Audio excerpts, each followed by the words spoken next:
What's up, guys? I'm back with another pair of reviews, and this time I want to tackle two neat projects involving stop motion. So let's not waste any more time, starting with Mad God. If you're unfamiliar with this project, this is a film from special effects artist Phil Tippett, best known for his work on numerous films from Star Wars to RoboCop. And this was definitely his most ambitious project, as not only is this his directorial debut with a ton of stop motion, but this is a project that has been in development for a little over 30 years now, with production dating back to the 1980s. With all the hard work with creating the animation and funding for this film, you would hope that a project like this would not only see the light of day, but for it to also be worth the wait by being a great movie. Thankfully it is, as Mad God is one of the most ambitious and coolest films I've seen all year. Even though it's technically not all stop motion. There's a lot of live action bits in the mix, but that still doesn't stop it from being a visually engaging movie throughout the entire runtime. Though possibly not for everyone, as this is a film that is very violent and gory, and this also has no dialogue whatsoever.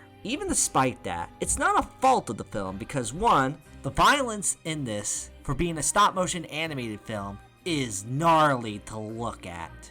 Even without a single word of dialogue, this still managed to be a very fascinating narrative with how things are communicated without the use of words, and it is the pure definition of visual storytelling. It definitely has some vibes of David Lynch and Stanley Kubrick, with a lot of complex theme that maybe you won't quite get on the first viewing, but you will have that upon further reflection and multiple rewatches. It is a movie I definitely would say benefits from that, but I say it's worth rewatching as there is so much artistic creativity, and it's stuff that's unlike anything you have ever seen. So much to the point that you actually would like to rewatch it at some point. All leading up to what I would honestly say is one of the gnarliest endings I've seen in a film all year. It's already a visual spectacle, but the finale is a huge encompass of all of that in the best possible way. It's a film that I highly recommend to anyone who's into animation and really dark and disturbing films that aren't afraid to go out there. If you're lucky enough to have it be playing in a theater near you, I say it's definitely worth it. Fortunately, I didn't get that opportunity, but the film is fortunately on Shudder if you want to have easy access to watching it. I can't really say much else other than go see this for yourself and witness the pure madness that is Phil Tippett's Mad God. And I'm going to give Phil Tippett's Mad God a 9 out of 10. The other stop motion related film I saw recently was Marcel the Shell with Shoes On.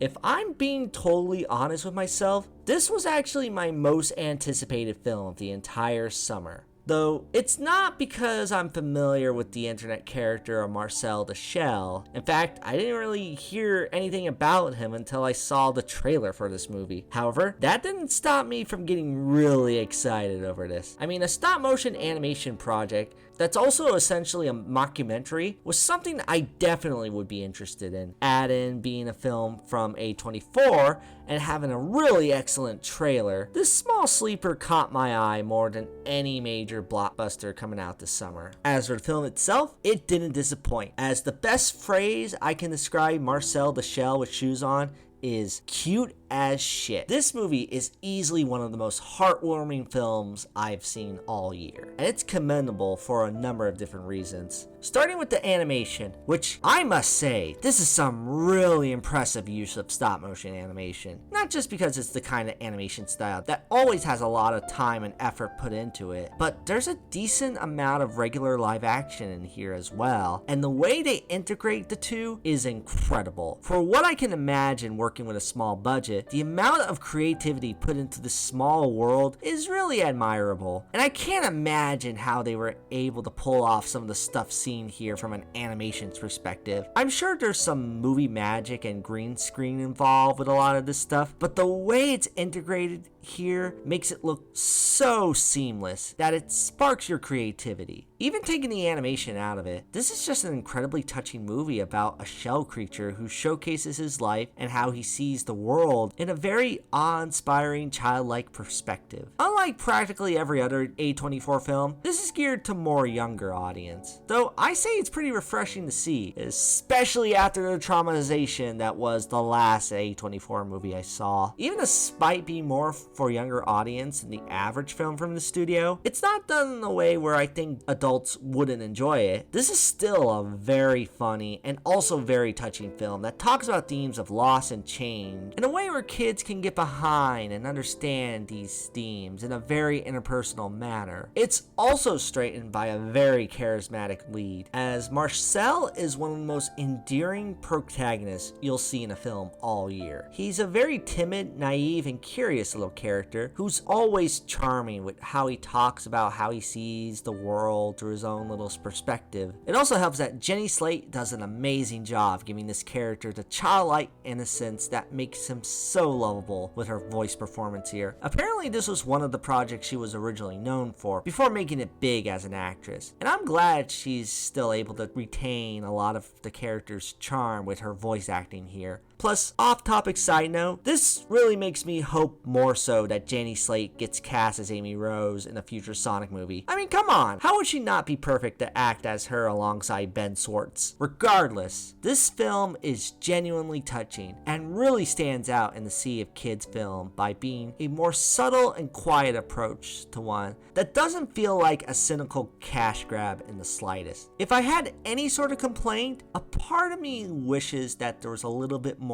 to it, as it's such an enjoyable experience and the substance they do have here is still so strong that I wish it went on a little bit longer and maybe tackle some of its more complex themes a little more, as this film is 90 minutes exactly and feels very quick with not a lot of big grand spectacle happening. Even the plot about the Standard trying to find the main character's family isn't made too much of a big deal here. But at the same time, I also really adore the simplicity this film aims for. The fact that it didn't make it such a big focus made it more unique of an experience as a film, as it's a film solely focused on its characters and the unique little world they made. It's the kind of quiet and touching film that I think is amazing to see in the sea of bombastic blockbusters. This is a really charming film that I say is pretty hard to dislike in any capacity. Definitely check this one out, and I seriously hope this paves the way for A24 to do more projects dealing with animation in the future. A24's team of impressive filmmakers deserve to bring more of their creative ideas into the world of animation, and Marcel Duchamp is a bright example of what I hope for in the future of animation. So take that for what it's worth. And I'm gonna give Marcel Duchamp with shoes on